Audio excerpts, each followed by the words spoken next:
वैसे तो हिमाचल में बिलासपुर जिला का नैना देवी मंदिर बहुत ज़्यादा प्रसिद्ध है, लेकिन इस वीडियो में हम देखने जा रहे हैं मंडी जिले का नैना देवी मंदिर।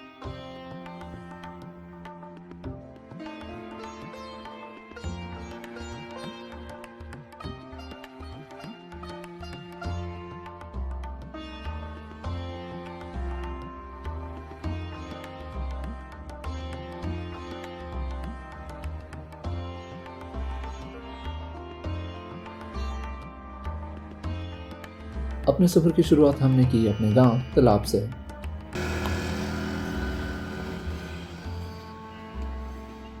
मेरे गांव से नैना देवी मंदिर लगभग 30 किलोमीटर की दूरी पे है। तालाब से निकलकर सबसे पहले हम पहुंचे पौंटा, वहां से कैंची मोड़ होते हुए कलखर में। कलखर तक की सड़क डबल लेन है और इसके बाद की सड़क सिंगल लेन। कलखर के आगे की रोड सिंगल लेन है और आपको थोड़ा कम स्पीड पे चलना होता है बिकॉज आगे से गाड़ियाँ और ट्रक वगैरह आते रहते हैं। कलखर में हम सुबह के 9 बजे पहुंच गए थे। कलखर में एक छोटी सी मार्केट है जहाँ पे 8 या 10 दुकानें हैं। टाइम ब्रेकफास्ट का हो रहा था। अभी 9 बज रहे हैं और ब्रेकफास्ट का टाइम हो गया है। आगे का मुझे पता नहीं कि कोई ढाबा मिलेगा या नहीं, सो कलखर में रुक के ब्रेकफास्ट कर लिया जाए और कुछ व्यूज़ भी देखते हैं। लेकिन किसी भी ढाबे पे अभी तक खाना बना ही नहीं था, तो बस चाय और बिस्किट के साथ ही काम चलाना पड़ा। इसके बाद हम निकल पड़े नैना देवी मंदिर की ओर। रास्ते में काफ़ी ज़्यादा चढ़ाई है और रोड भी काफ़ी संकरा है। रोड के दोनों तरफ आपको देखने को मिलेंगे चील के घने पेड़। नैना देवी का रास्ता एक जंगल में से होकर गुजरता है।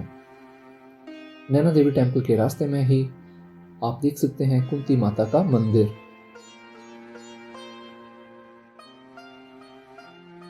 और कुंतदेव सरोवर। कुंती माता के बहुत ही कम मंदिर ऑल ओवर इंडिया में है। ये मंदिर उन्हीं में से एक है और शायद हिमाचल में भी इकलौता ये कुंती माता का मंदिर है और साथ में ही बना हुआ है प्राकृतिक सरोवर। नैना देवी टेम्पल के रास्ते में ही कुंती माता का मंदिर बना हुआ है और कुंतदेव सरोवर भी है, जहाँ पे आप देख सकते हैं पंचमुखी हनुमान की मूर्ति। यह है पंचमुखी हनुमान मंदिर।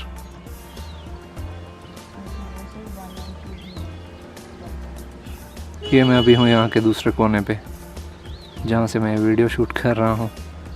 हम काफ़ी आगे आगे हैं, अब हमें फिर से वहाँ पे जाना होगा।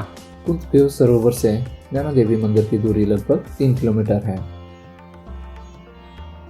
पुरानी दंत कथा के अनुसार जब पांडव अज्ञातवास के दौरान अपनी माता कुंती के साथ जा रहे थे, तब माता कुंती को प्यास लगी।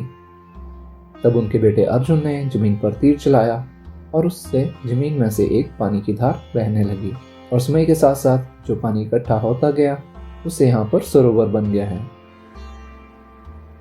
कहा जाता है कि पहले यहाँ पर ऐसे 7 सरोवर थे जो कि अब सूख चुके हैं, लेकिन कुंतदेव सरोवर आज तक कभी भी नहीं सूखा है।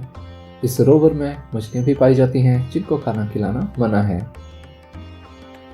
कुंतदेव सरोवर के किनारे बना हुआ ये मंदिर माता कुंती को ही समर्पित है। पूरे देश में आपको बहुत ही कम ऐसी जगह मिलेंगी जहाँ पर कोई कुंती माता का मंदिर बनाया गया हो। कुंतदेव सरोवर के किनारे मैं सबसे ज़्यादा एक्साइटेड था अपना ड्रोन उड़ाने के लिए, ताकि मैं पंचमुखी हनुमान जी के कुछ ड्रोन शॉट्स ले सकूं।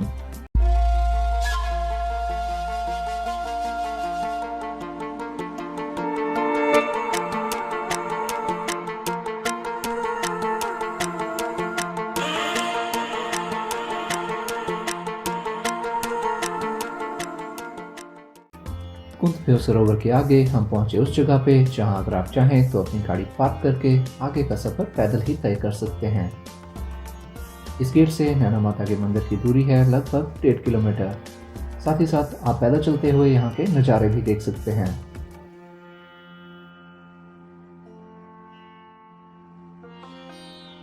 वैसे तो गाड़ी ऊपर नैना देवी मंदिर तक चली जाती है, लेकिन इस बार मैंने सोचा क्यों ना पैदल चला जाए, बिकॉज गाड़ी से तो कई बार वहाँ तक गए हैं, लेकिन इस बार टाइम काफ़ी है अपने पास और एक अलग ही एक्सपीरियंस होगा। पैदल रास्ते से भी जाना चाहिए ताकि अच्छे अच्छे व्यूज़ मिल सकें। इस गेट से लगभग 100 मीटर की दूरी पे आप देख सकते हैं बौद्ध गुरु पद्म संभव की गुफा, जहाँ पर वो तपस्या किया करते थे। गुफा के अंदर जाने का रास्ता काफ़ी संकरा है। और गुफा के अंदर जाकर आपको लग सकता है कि यहाँ पर ऑक्सीजन की कमी है, लेकिन एक चीज़ जो यहाँ सबसे ज़्यादा आपको मिलेगी वो है मानसिक शांति। लोग अपनी मनोकामनाओं को पूरा करने के लिए यहाँ पर घी के दिए भी जलाते हैं। अब हम आ गए हैं गुफा के बाहर, जहाँ पर बहुत सारे बुद्धिस्ट फ्लैग्स लगे हुए हैं। इन फ्लैग्स के ऊपर बहुत सारे बुद्धिस्ट मंत्र लिखे होते हैं और बहुत लोगों का मानना है कि जब हवा इन फ्लैग्स को छूकर गुजरती है तो जहाँ जहाँ वो हवा जाती है वो अपने साथ इन मंत्रों की शक्ति को बहा कर ले जाती है, जिससे कि वातावरण शुद्ध हो जाता है।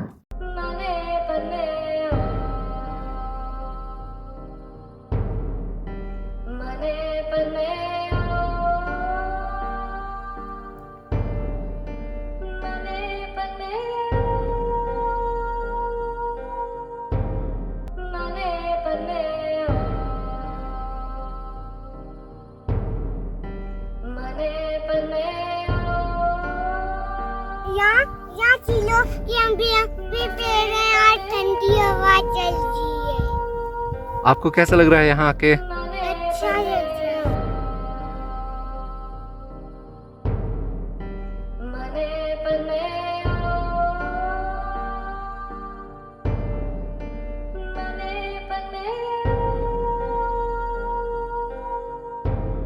पद्म संभव की गुफा में विजिट करने के बाद हम पैदल ही चल पड़े नैना देवी मंदिर की ओर। रास्ते में कुछ पक्की सीढ़ियां हैं और कहीं पे रास्ता कच्चा है।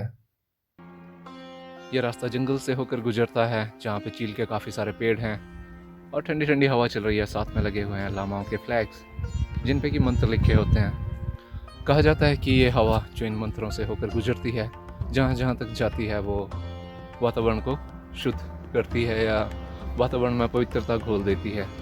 इसीलिए लामा लोग अपने फ्लैग ऐसी जगह पे लगाते हैं जहाँ पे हवा चलती रहे और इन मंत्रों की जो शक्ति है वो वातावरण में बिखरती रहे। आपने हमेशा देखा होगा कि ये फ्लैग्स जो हैं वो पहाड़ियों पर या किसी ऐसी जगह पे होते हैं जहाँ पे हवा चलती रहे। उसका रीज़न यही है कि इन मंत्रों की ताकत को दूर दूर तक पहुँचाया जा सके। तो अभी सीढ़ियाँ चढ़ते चढ़ते मैं आ गया हूँ रोड तक। तो अभी ये सारी सीढ़ियाँ चढ़ के लगभग आधा किलोमीटर का सफ़र हमने तय कर लिया है पैदल चलते चलते। ज़्यादातर लोग अब डायरेक्ट ही मंदिर तक गाड़ी में चले जाते हैं, इसलिए रास्ते की सही से मेंटेनेंस नहीं हो रही है। यह रास्ता जगह जगह से बंद हो चुका है, इसलिए आपको सड़क के किनारे ही पैदल चलना पड़ता है। और लगभग 30 मिनट में हम पहुंच गए नैना देवी मंदिर के सामने। मंदिर तक पैदल आते आते हमें सर्दियों में भी पसीना आने लगा था, लेकिन मंदिर के पास एकदम ठंडी ठंडी हवा चल रही थी और बहुत ही प्यारे व्यूज यहाँ देखने को मिल रहे थे।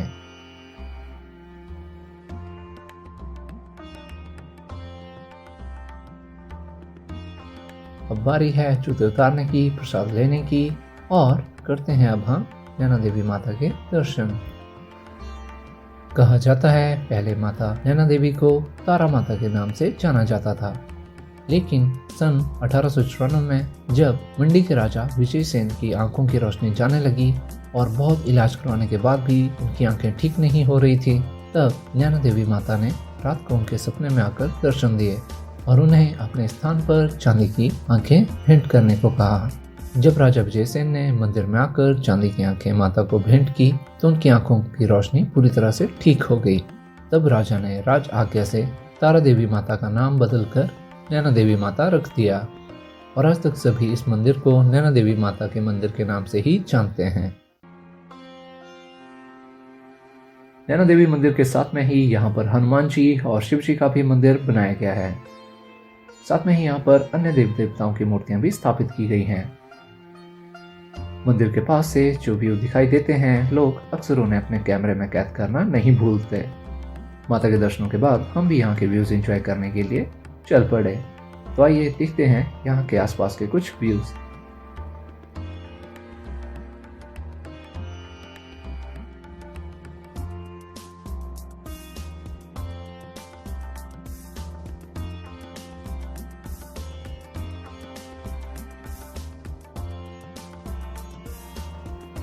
इसके साथ ही एंडिंग करते हैं इस वीडियो की। मिलते हैं किसी अगली वीडियो में, तब तक के लिए जय माता दी।